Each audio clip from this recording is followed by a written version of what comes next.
Hi everyone, I'm Ryan. This is my photo. I started putting this photo at the front of presentations so you know we're in the right place. I did a talk at a church last month, and I walked in and this was on display, and people were sitting in the pews, and I was like, why does this feel weird? What is going on? And yeah, I was like, oh, this is what my funeral will look like. Exactly it. So thank you for coming to my funeral. My name is Ryan North. I've written a bunch of stuff, most of it fiction. I do a webcomic called Dinosaur Comics. I've written Adventure Time comics, written Squirrel Girl comics for Marvel. I wrote a Choose Your Own Path version of Shakespeare, which is similar but legally distinct from ChooseCo's trademark phrase, Choose Your Own Adventure. I did a sequel to that, Romeo and/or Juliet, based on, obviously, Romeo and Juliet. I've written Jughead for Archie Comics. I've written children's books, quite an anthology, did a sequel to that. But today, we're here to talk about how to invent everything. I'm actually going to walk you through my process of creating the book. So this is the how to invent everything talk. And it begins with this gentleman, Michael J. Fox, playing Marty McFly. Handsome character, isn't he? I saw this movie, Back to the Future, when I was 6, and it blew my mind. I'd never conceived of time travel before. And for those of you who haven't seen the movie, Back to the Future is about this kid who goes back in time 30 years, messes with his own conception by accident, and then has to spend the movie trying to fix it. And there is a scene near the end where he's playing guitar on stage, and he's playing Johnny Be Good, and in the background, Chuck Berry's, the author of Johnny Be Good, Chuck Berry's cousin Marvin, calls up Chuck Berry and says, hey Chuck, it's your cousin Marvin Berry. You know that new sound you're looking for? Well, listen to this. And so Chuck Berry hears his own song and I guess plagiarizes his own song. Blew my mind, because this is the bootstrapping paradox, where you take an idea and you bring it back in time and you let someone else create that idea. So you can do this. You take War and Peace and you bring it back to the Renaissance and you publish it then. And then when Tolstoy is born hundreds of years later, he's not going to write War and Peace because it's already written. He's probably going to read it because the book is clearly right up his alley. But he will then write something different and probably something better because he's learning from his own, unbeknownst to him, past mistakes. And there's so much potential with this idea. And you don't even have to, you can make some changes when you publish the book in the past. You can take the credit for it.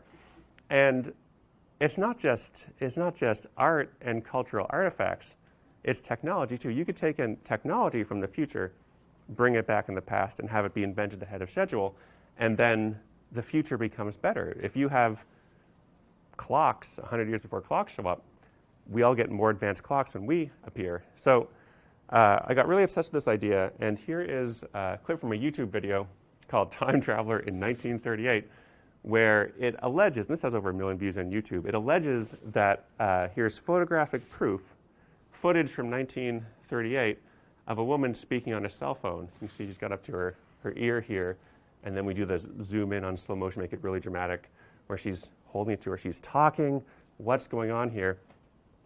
Is this evidence of time travel? It's not, mainly because cell phones aren't magic. They rely on cell towers. They rely on satellites. They rely on infrastructure that isn't there in 1938. So a cell phone's not a great example, something to take back in time because it's kind of a brick. This also ignores the fact that in 1938, hearing aids weren't miniaturized, didn't fit in your ear. You would have to hold it to your ear to hear what people are saying, and you might respond. It might look like to us you're speaking to a cell phone. Really, you're just talking to your friend. Also, third point, no one around her is reacting. You'd think if she was a time traveler, suddenly pulls out a cell phone to talk to presumably other time travelers, people nearby would say, hey, what is that? I want to say cellular telephone you're using. But that's not here. This isn't real. But the idea is what really interests me. And so I wanted to write a book that sort of encapsulates that idea. The idea is, here's a book that if time travel is ever invented, would give you everything you need to rebuild civilization from scratch. One person working alone, no special education. This is the book I've wanted to read since I saw Back to the Future. And no one was writing it, so I was like, fine, I guess I'll write it myself. Do this myself. And basically, the idea here is it would be the most dangerous, if time travel exists, this would be the most dangerous book in history. Or so I thought, and I saw this book. So second most dangerous book in history. And you write a book called How Hitler Could Have Won World War II, you are really betting that time travel never gets invented. So like I said, I mostly write fiction. So I started with the idea of fiction with time travel. Well, if time travel exists, what also exists? You have time machines. If time machines exist, maybe you have good time machines and you have kind of like cruddy rental market time machines. If you have cruddy rental market time machines that maybe break down a lot, you need a model of time travel that supports that, because a lot of movies, or time travel movies, are based around this idea of the butterfly effect. You go back in time, you step on a butterfly, you've ruined the future. You go back in time further, you step on a butterfly, now dinosaurs are the dominant species. Again, you've ruined everything.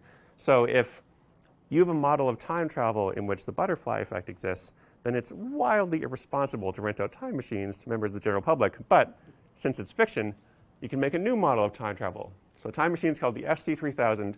We go back in time. Every trip back in time creates a new timeline that we're now in.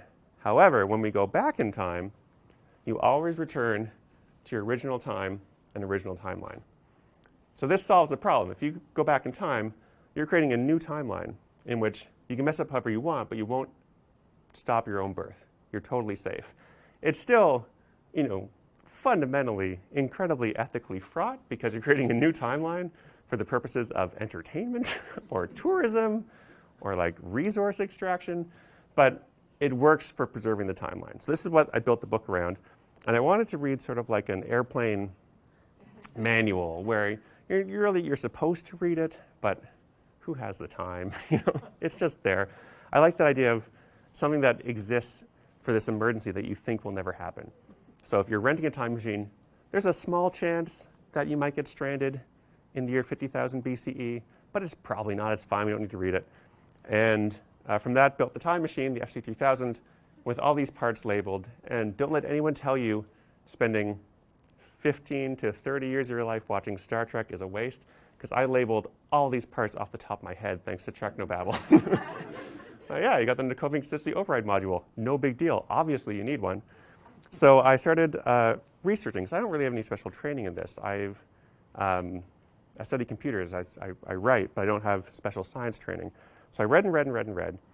And after about 6 months of this, I started to realize I have nothing physical to show for it. I've just stuck stuff in my brain.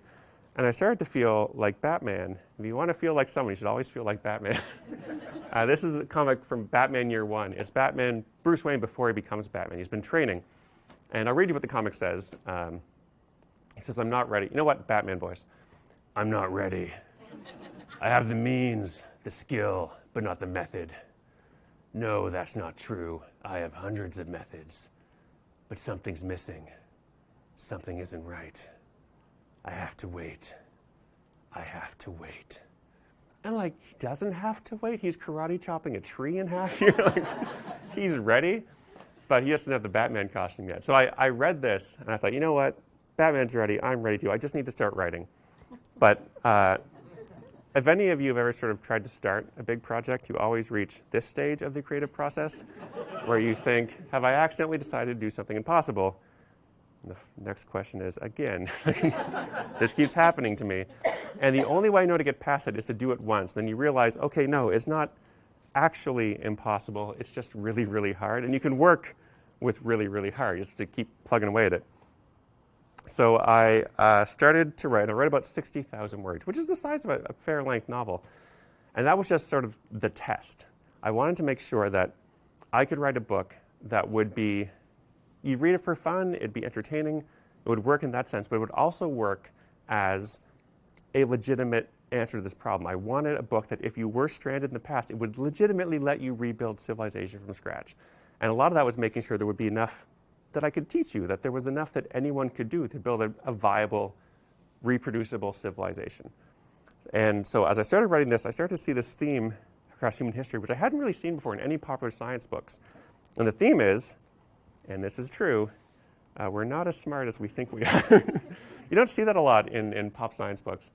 And so I wanted to sort of walk you through some of the instances in which I found evidence of us not being as smart as we think we are. And the main thing that comes from is, throughout history, there are all these moments in which we have everything we need to invent something, and we don't invent it for a really long time. I'll give you some proof. This is the Safari icon, but it represents a compass. The compass. So We could have invented, whoops, I skipped a slide, spoilers. We could have invented the compass in 200 BCE. That was when the ancient Greeks first started noticing that certain rocks stuck together. They found lodestones, they found natural magnets. We actually invented it in 1000 CE, and this was initially used for fortune telling in China before we thought to use it for actual navigation, unlock navigating the entire world. So that is a period of 1,200 years in which we could have invented compasses and didn't. And this might seem like, compasses are pretty hard. You have to invent plastic, a little pin for your little needle. It's not the case. If you want to invent a compass, you have a magnetic rock, and you want to invent a compass. All you do is tie the rock to a string. The string lets the rock rotate freely. That lets the rock point towards magnetic north. That's your compass. Tying a rock to a string took us over 1,000 years to figure out. And the reason it took us so long is we were operating under incorrect ideas, bad hypotheses. A bad hypothesis here was that some rocks are just weird. Here's another one. This woman is holding a stethoscope. So could have invented that in 300 BCE. That's when we first started messing around with paper. We actually invented it in 1816 CE. So you're looking at over 2,000 years, which we could have invented a stethoscope. It did. And the stethoscope revolutionized medicine. It let us hear distinct parts of the body, the noises it makes, made us realize that some of these noises are diagnostic. Your circulatory system, respiratory system, the noises they make can tell you if things are working or if they're not. Got invented because you had a Victorian doctor, man, heterosexual, who had a busty female patient, and he wanted to listen to her heart, but he thought, this is too erotically charged an experience for me. And so he rolled up a tube of paper to leave some room for Jesus and listened through the tube and discovered by accident this amplified and isolated the noises he was looking to hear and gave a lot more information. This is the only case I could find in human history where actual scientific progress was made by someone being too horny to do their job properly. But we got there. It's because of him we have stethoscopes. Bad hypothesis, paper is boring, and I hate it. Here's another one. This is the button. So 2800 BCE is when we first start attaching shells to our clothing. Pretty shells, nice rocks, to make ourselves look prettier and feel good about the way we present. Actually invented in 1200 CE. That's when we finished the job and put the slit on the other side of the clothing. So this is what allows clothing to finally become form-fitting. You no longer have to fit it over your head or up your pants. You can wear clothes that look good and feel good. 4,000 years. And worse off, that was 4,000 years in which we thought we were all looking pretty sharp with these pretty shells on our shirts, when actually we looked like idiots, didn't even know how a button works. So bad hypothesis there. Fashion is never practical. Here's another one. This milk represents pasteurization. So pasteurization is a way to both preserve and purify liquid food. You bring it up to almost the boiling point, you hold it for a few seconds, and you let it cool, kills the germs in the liquid. Without pasteurization, milk is one of the most dangerous foods to drink. With it, it's one of the safest, and it lasts a lot longer. Could have been invented in 10,500 BCE. That's when we first it's around the time we first invented farming, started drinking milk that came from other animals. Actually invented in 1117 CE, again in China, and then reinvented hundreds of years later by Pasteur, who slaps his name all over it. Looking over 10,000 years, where it could have invented pasteurization and didn't. And the thing here is that pasteurization is not hard. It's just heating liquid. The only prerequisite to invent pasteurization is fire. And we still took over 10,000 years to do it, because we had this idea, this incorrect idea, that food goes bad sometimes and there's nothing we can do. We didn't know what a germ was. Last one here, this colorful character represents hot air balloons. So could have invented these in 200 BCE. That's when we first have paper and cloth from animal fibers. Actually invented in 1783 CE by the Montgolfier brothers in France. The Montgolfier brothers do not know what they're doing. They take a burlap sack, put it over fire, and see that it rises. And they don't think, oh, hot air has a lower density than cold air, so it has this upward force. They think, aha, we've discovered Montgolfier gas, which is a form of electrified steam that causes things to rise. They have a complete incorrect scientific grounding, but still managed to invent hot air balloons. Then the year they have human flight, they scale it up, just making larger hot air balloons. They take their initial burlap sack, they put some paper inside of it to make it hold air better. You have human flight. Human flight is like the canonical example of what we've wanted to do since forever. Humans have been looking at birds and wanting to fly since we've been human. It took us until 1783 for some brothers in a burlap sack to invent it. That's over 2,000 years, where we could have invented it and didn't. But the worst part is, anyone at any point in history, a single person could collect enough plant fibers to make paper, enough animal fur to make burlap sack, make fiber, and build a hot air balloon. Which means if you knew what you were doing, you actually could have invented this at any point over the vast majority of human history. Human flight was there waiting for us this whole time. And we never got around to it. So I cover technology. I thought, like, yeah, we have a technological civilization. That's pretty good. But there's more to civilization than invention. There's art. There's music. There's culture. So my friend Lucy Bella did a lot of illustrations. And this is an illustration for the art section. We thought, let's give people art styles ahead of schedule. So let's start with primitive. We have Egyptian, medieval, all the way to pop art, where it's just the word woof in a comic explosion balloon. And at first I thought, like, what else can you do? Art feels very intuitive, very expressionistic. You know what you want to do by just looking at art. How can I teach you something that you can't see with your own eyes through art? How can I give you technology for art that wouldn't exist otherwise? And then I realized there is that technology. This is that technology. Anyone know what this is representing here? Perspective. Single point perspective. All lines go towards a vanishing point. Big idea. We formalize it in 1413 CE. We go as far as 2-point perspective, where you look above or below, 3-point at an angle. The big idea here is that things converge towards a single point. Without that idea, you end up with art like this from the 600s, where you can't super see it here, but this guy's sitting at a table and he's got a foot chair. The foot thing is going off towards here. The table's going towards here. This desk is all over the place. Like, the artist knows that things get smaller the further away they are. Without the insight that there's a single vanishing point, you end up with stuff that is clearly wrong and doesn't work. But when we figure it out, whenever you have people figuring out perspective across the earth, people go bonkers for it. This is one of the most famous paintings in European canon, Last Supper. This gray part here is where a door was. People wanted to walk through a priceless work of art. It's very hard to look at this with fresh eyes. We've all seen it so many times. But try to look at it like you've never seen it before. And you'll see that this painting is about 30% religion and about 70% look at me, I know what a vanishing point is. Boxes, boxes, boxes, all towards the boxes at the back. It's Leonardo da Vinci, who's just found this new technology and is just going bonkers with it. Here's another one, Raphael, about the same time period. Another famous painting, School of Philosophy. Raphael has learned how to draw 3D cubes. He's here to show you. Foreground, look at this guy. Drawing on a solid rock cube he just brought with him, I guess. Just in case he needs to draw.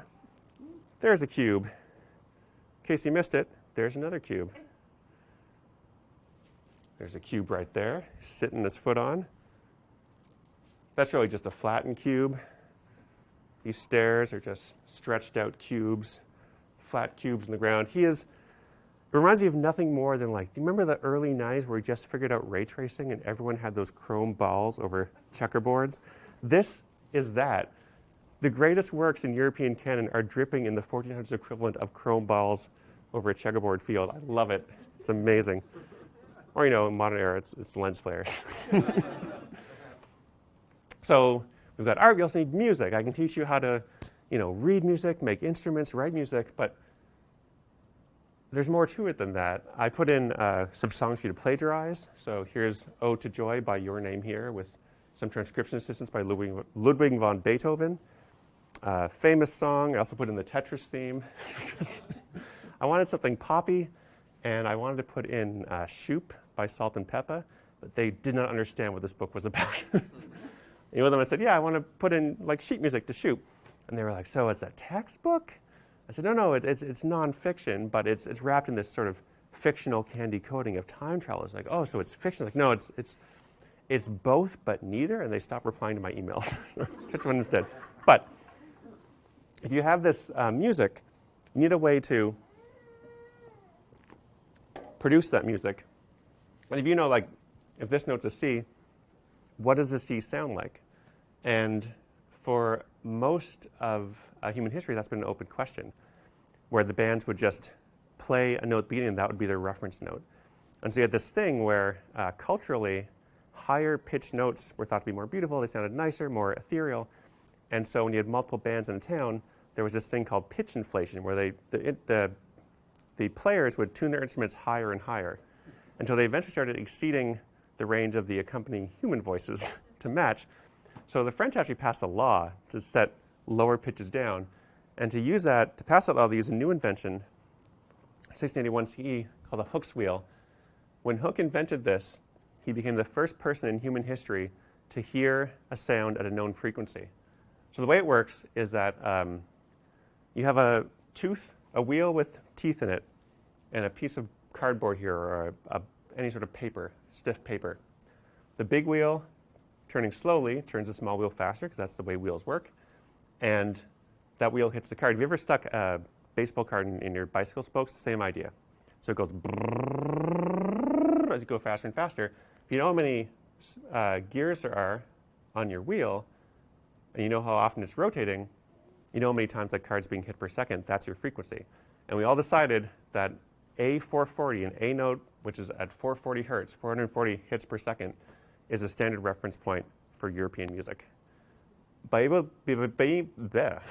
being able to produce this frequency at any point in history with two wheels and a piece of cardboard, that's the foundation that all music now rests on. And after he invented this, it was obsolete in 10 years, because once you have a tuning fork, you can just reproduce that frequency and then build new tuning forks based on that initial tuning fork. So this is the one piece you needed, and then once it's invented, you no longer need it anymore. So we got music, we got art, we got technology. Next thing we need is food, because you're going to want to eat. And the bad news about food is that the further you go back in time, the worse everything gets. Way worse. Because we are the beneficiaries of thousands of years of selective breeding. So if you have, let's say you're a farmer, and you plant some grain, and you find this one type of grain, this one couple plant, gives you more grain, more food. You will naturally plant more of that. If you have a cow that produces more milk, you'll naturally want to have more of that type of cow. So selective breeding happens really by accident. You don't have to consciously think about it. It just occurs. And we benefit from that. Here is what corn looks like now, what it used to look like. We domesticated corn around 7,000 BCE when it was like this. Modern variety peels easy. It's huge, sweet and juicy, lots of kernels. Ancient variety, you peel it by smashing it into pieces. It tastes like a dry, raw potato. 5 to 10 hard kernels. It's garbage. If you want this, if you're back in 7,000 BCE, you have to turn this and this by just breeding it over and over and over time. Here's the peach. 9-to-1 flesh tone, so really fleshy, soft, knittable skin, sweet and juicy now. The ancient ancestor of pre-domestication. It's small. It's got way more flesh, way more stone compared to the flesh. It's waxy, tastes earthy, sour, salty. No good. That's where you're starting with. And finally, watermelon. 3000 BC when domesticated it. The ancient ones are small. You need a hammer or smash them open. They're high in fat, bitter taste, unpleasant smell. The one we have now, of course, you can just punch your way in, no problem. Almost fat-free, delicious taste, smells sweet. This is table 7 from the book, Food Used to Suck. But the thing with selective breeding is it's still going on. We're still domesticating stuff. And since there's a tradition in European art of still lifes of fruit and vegetables, we can actually see the ongoing process of domestication with the watermelon. Here's a piece of art from the 1600s. Look at that watermelon. It's mostly got the pith in it. It only got some small areas of red, lots of seeds. It looks almost like a different fruit. Here's another painting from later on the same century. Watermelon, it's got this spiral thing, lots of seeds, lots of pith. Recognizable, but still not close to what we'd recognize today. 100 years later, you're seeing more of the red here, but still a lot of like big, heavy seeds. Another 100 years. You can really see the melon part of it here.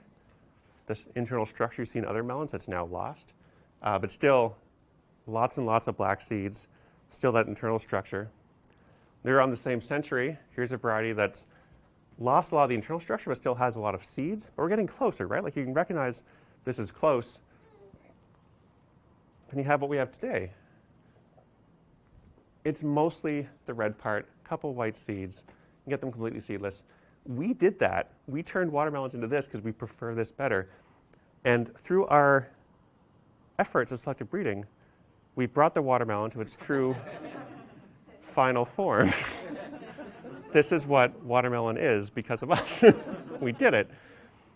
But there's also some foods that are impossible to reproduce in the past. And that's because these foods rely on basically historical accidents we benefited from. I'll give you 2 examples. 3 examples, actually. This is the red grapefruit. If you've had one, you know it's a delicious grapefruit. If you've eaten it, you are eating the descendants of fruit that didn't exist until the 50s. So red grapefruit before then, it lost its flavor very quickly. It faded to like a pinky color. Nobody liked it. And in the 1950s, the US government was saying, wow, we have a whole lot of nuclear waste from all these experiments we've done. And nuclear power has a bad rap from all those bombs we dropped.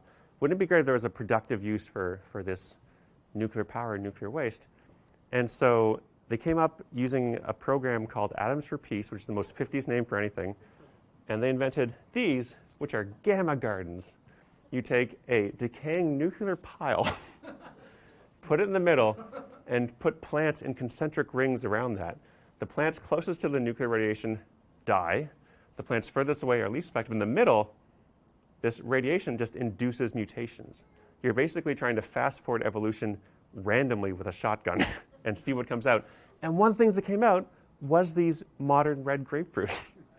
So if you go back in time, you can't get these red grapefruits unless you have nuclear waste to play with. And you get lucky and happen to induce this specific mutation in your plants.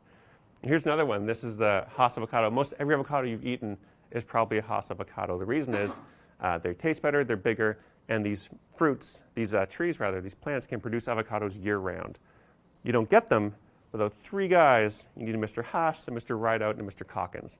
So what happens is Mr. Hass is like, I want to be an avocado speculator.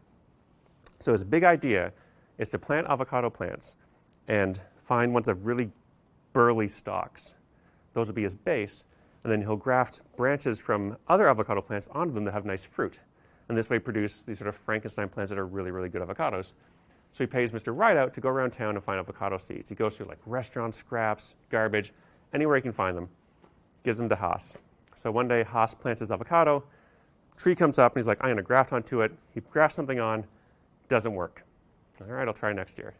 Next year comes, he does it again, the graft again fails. He says, this is a bad tree, I'm going to cut it down, it's a garbage tree and I hate it.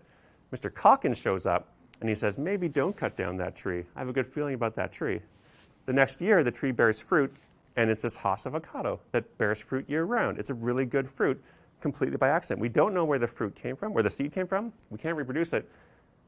And incidentally, if you're looking for an example of like who might maybe be a time traveler in history, Calkins is really suspicious.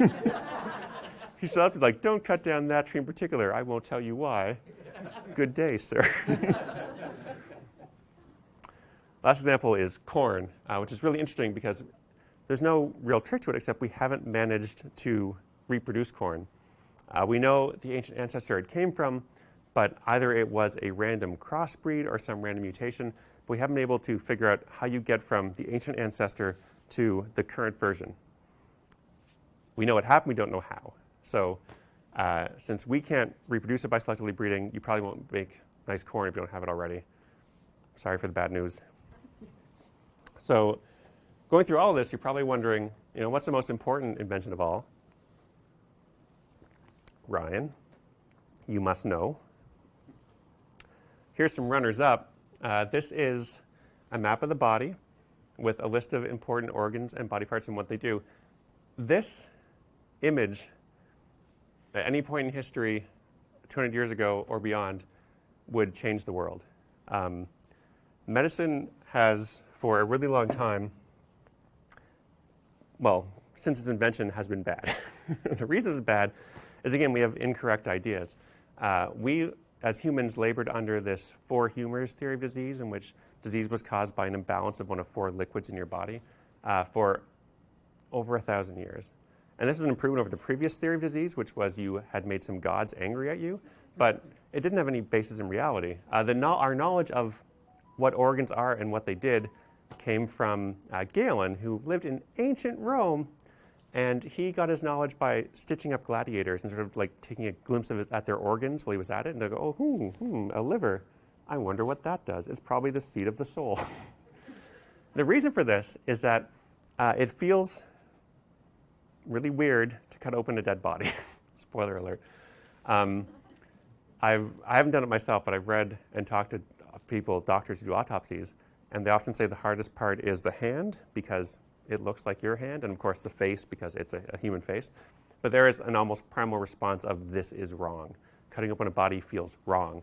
And so we didn't do it, and we have these misapprehensions where, we didn't know what the lungs did. Do they move blood around? It seems like they're kind of pumps. Who knows?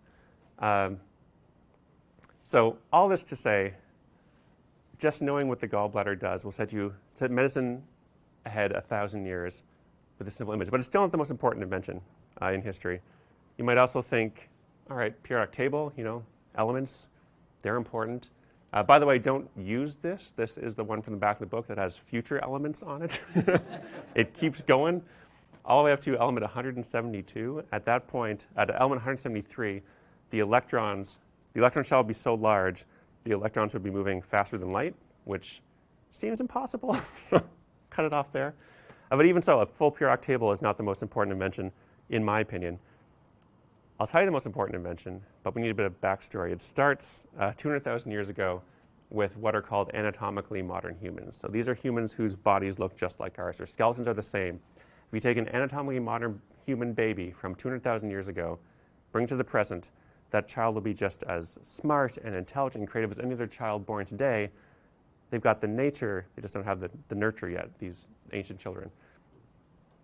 But something changes around 50,000 years ago.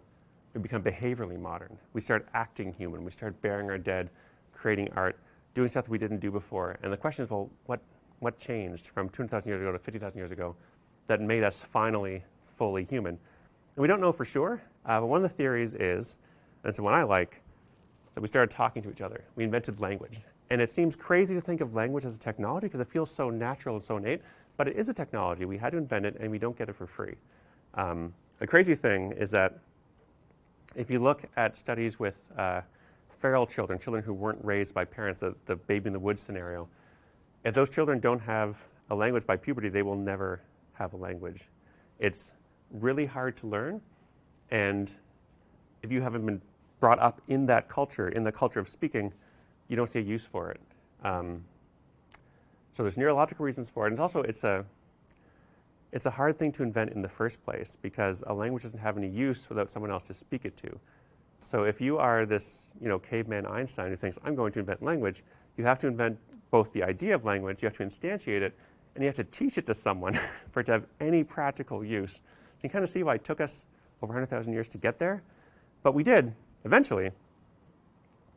But that's only part of the problem, right? Like, talking is great. Talking lets you have ideas and have them survive the death of the host. If I tell you an idea and I die, my idea can still live on.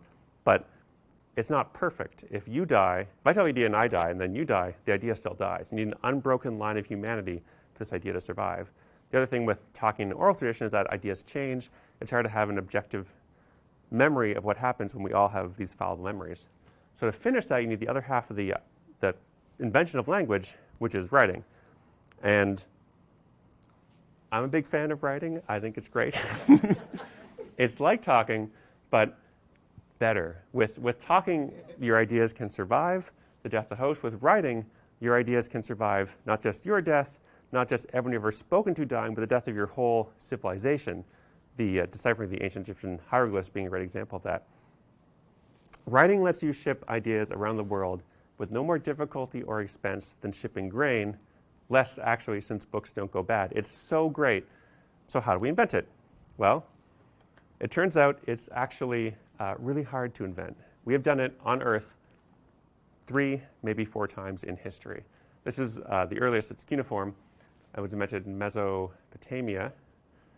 Writing was also invented in Mesoamerica, and maybe in China. They have writing. It shows up after what happens in Mesopotamia, and there are similarities between the two writing formulas, writing structures, which suggests maybe the Chinese writing was culturally contaminated by the Mesopotamian writing. So it's like the prime directive. You show them something, they go, oh yeah, I got it. Because the hard thing with writing isn't figuring out like what our letters will look like, what we have an alphabet, what we're going to write down. The hard part is that initial idea, the initial spark, the concept of turning invisible sounds into visible shapes. And this big idea has occurred to us 3, maybe 4 times in history. So if you have writing like this is ancient Egyptian hieroglyphs, another example of early writing. Here's what I really want to show you. This is from Easter Island. This writing is called Rongo Rongo. And so the story of this is that Spanish colonists show up on Easter Island, and they say, hey, we're nightmare people here to ruin everything. And Easter Islanders say, oh, cool. By the way, this is our writing.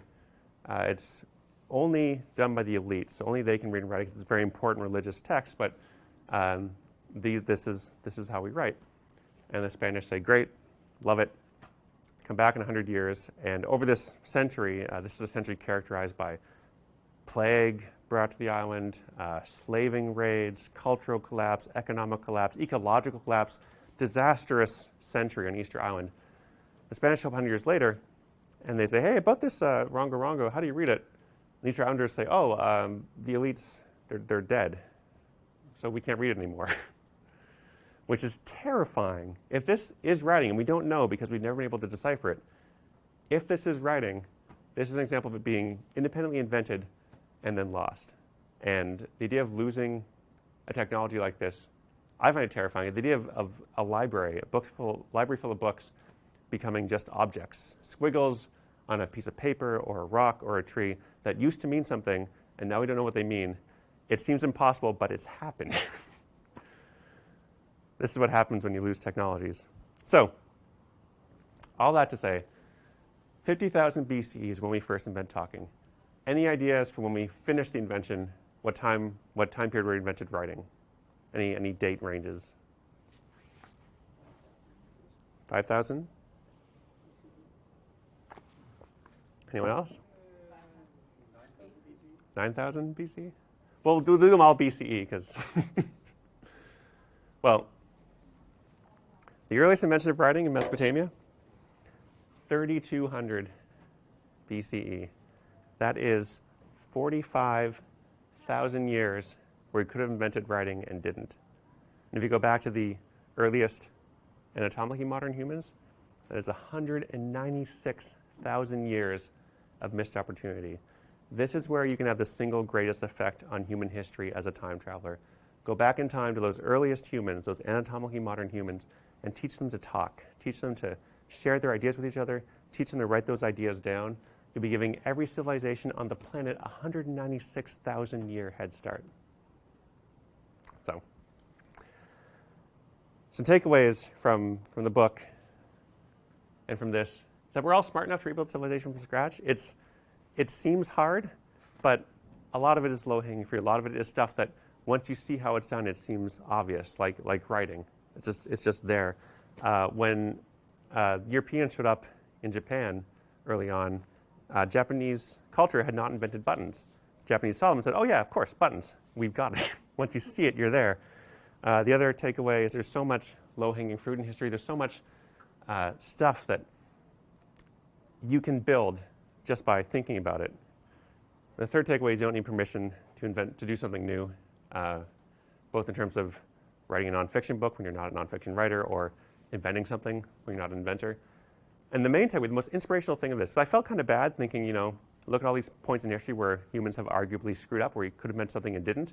But if I can look back at all of human history and find this consistent thing of us having what we need to invent something and not inventing it, there is no reason to think that stopped in 2019. It is, in my opinion, incredibly likely that there's still something out there that we have everything we need and we just haven't put it together in the right way. And I find that really inspirational, the fact that there's still stuff out there. There's still stuff we can invent. And hopefully one of you in this room will do it, because I think that would be great. And that's the talk. Thanks. Thank you.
of a downer, but we're supposed to wrap up before 7 because